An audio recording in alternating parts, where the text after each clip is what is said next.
Hello, bookworms. I'm your host, Rachel, and this is the Bonified Bookworm. If you're watching this, then you're here to read along with me, and hopefully that will help you learn English. So a few things. Today is Thursday, my day off, like I'd mentioned before, so I'm going to hopefully make like 4 or 5 videos today. They are mowing outside, so I've had to wait until they're done with the landscaping, but it sounds like they're pretty much done. Hopefully that won't interfere today. Let's see. So yeah, I think that's about it. I just want to jump right in and get us going, setting our handy dandy little timer here. One thing I did want to talk about is I know that my phone has some type of a function where I can set it to begin recording like after 3 seconds, 10 seconds, 5 seconds, whatever. However, I cannot figure out where that setting is. And it's probably because it's an Android phone. And I hate to say it, but I really miss iPhones. I'd switched to an Android phone just because I wanted to really test it out, see if it was something that I wanted to continue working with. And unfortunately, it is just not my favorite. It takes a little bit more knowledge, I feel like, to work on the Android phone, and I don't have time to fool with all that. I just want it to work, but it is what it is. So let's jump into our reading today. Again, we're reading Touching the Void by Joe Simpson, and when we left off, they had climbed to the top of this peak and they were taking some pictures and things like that. So we're just going to pick up there. We're on page 53. Looks like we are in for another storm, Simon said. He had been quietly examining the north ridge, our line of descent, which was rapidly being obscured by massed clouds rolling up the east face and tumbling out over onto the west side. Even now I could see little of the ridge, and the glacier up which we had made our approach would be completely covered within the hour. The ridge began where we had left our stacks and rose to the subsidiary summit before twisting back on itself and curling down into the clouds. I saw snatches of frighteningly steep razor edges through cloud gaps and some dangerously corniced sections, the east face dropping away to the right in a continuous flank of tortured flutings. We would be unable to traverse below the corniced ridge at a safe distance. The flutings looked impassable. Jesus, it looks hairy. Yeah, better get our skates on. If we move quickly, we can traverse under that summit and then rejoin the ridge further down. In fact, I don't think we'll even have an hour. Simon held out his hand, and the first snowflakes drifted down lazily onto his glove. We returned to the stacks and then set off to circle around the minor summit. Simon led the way. We moved roped together with coils of rope in hand in case of a fall. It was the fastest way, and with the deep powder snow hampering our progress, it was our only chance of getting past the minor summit in reasonable visibility. If Simon fell, I hoped to have time enough to get my axe buried, though I doubted whether the axe would find any purchase in the loose snow. The clouds closed in on us after half an hour, when we were on the east flank of the second summit. 10 minutes later, we were lost in the whiteout. There was no wind, and the snow fell silently in large, heavy flakes. It was about 2:30, and we knew it would snow until late evening. We stood in silence, staring around us, trying to make out where we were. I think we should head down. I don't know. No, not down. We must keep in touch with the ridge. Didn't you see those flutings on the side? We'd never get back up again. Have we got past the second summit? I think so, yes. I can't see anything up there. The snow and cloud merged into a uniform blank whiteness. I could see no difference between snow and sky further than 5 feet from me. Wish we had a compass. As I spoke, I noticed a lightning in the cloud above us. The sun, shining weakly through the murk, cast the faintest of shadows on the ridge 100 feet above us. But before I had a chance to tell Simon, it was gone. I've just seen the ridge. Where? Straight above us. Can't see a thing now, but I definitely saw it. Right. I'll climb up and find it.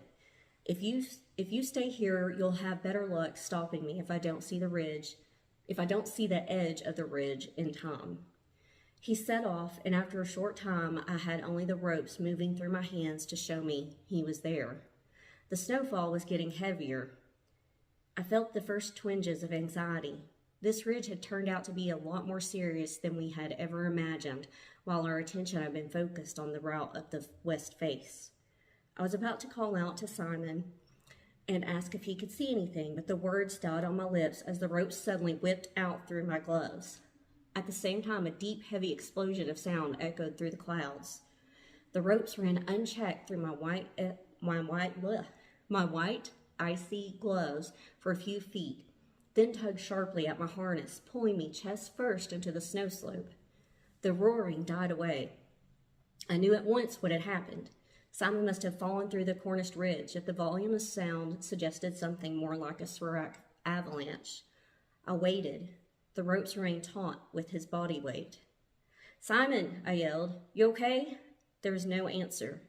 I decided to wait before attempting to move up towards the ridge. If he was hanging over the west side, I reckoned it would be some time before he sorted himself out and managed to regain the ridge. After about 15 minutes, I heard Simon shouting unintelligibly. The weight had come off the rope, and I climbed towards him until I could make out what he was saying.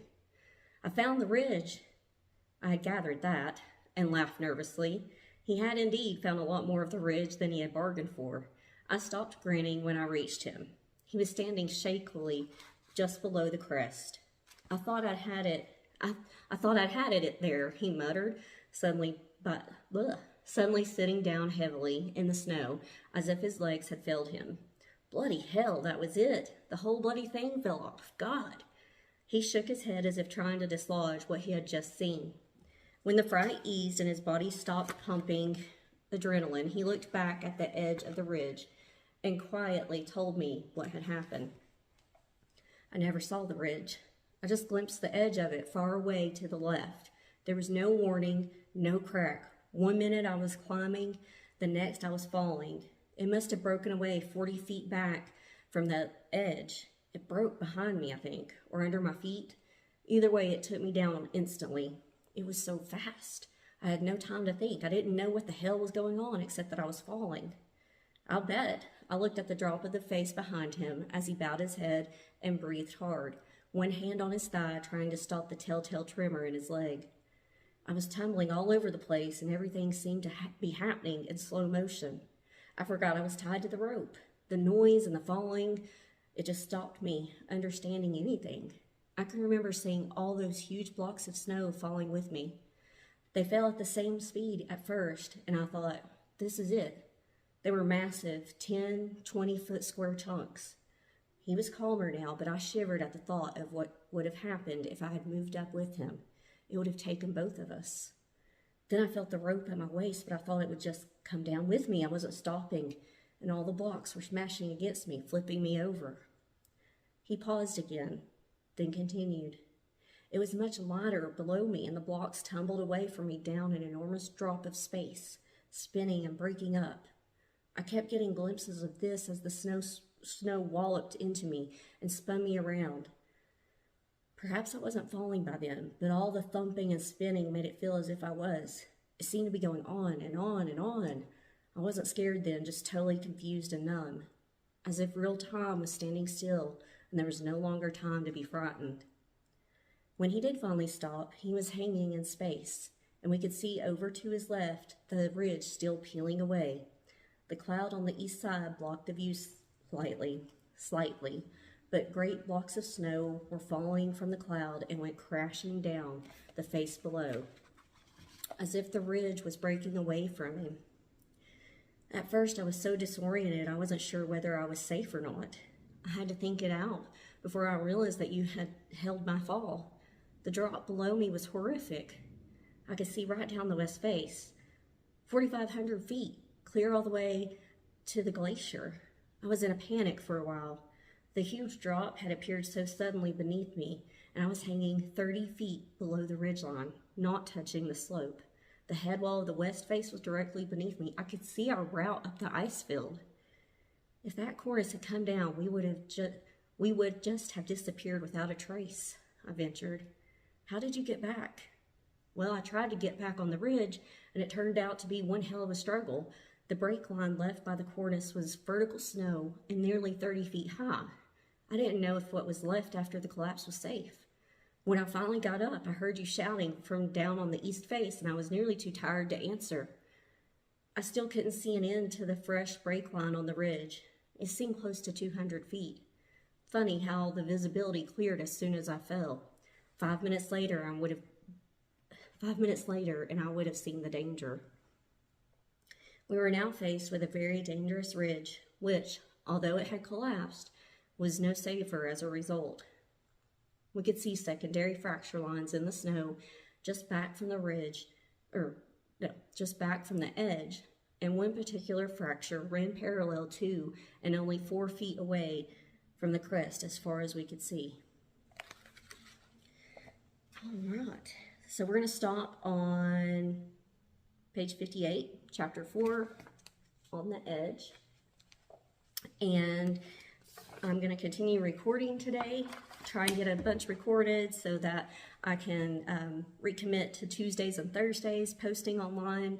And I hope that you tune in for Thursday. No, today is Thursday, so I'll post again on Tuesday. So see you then.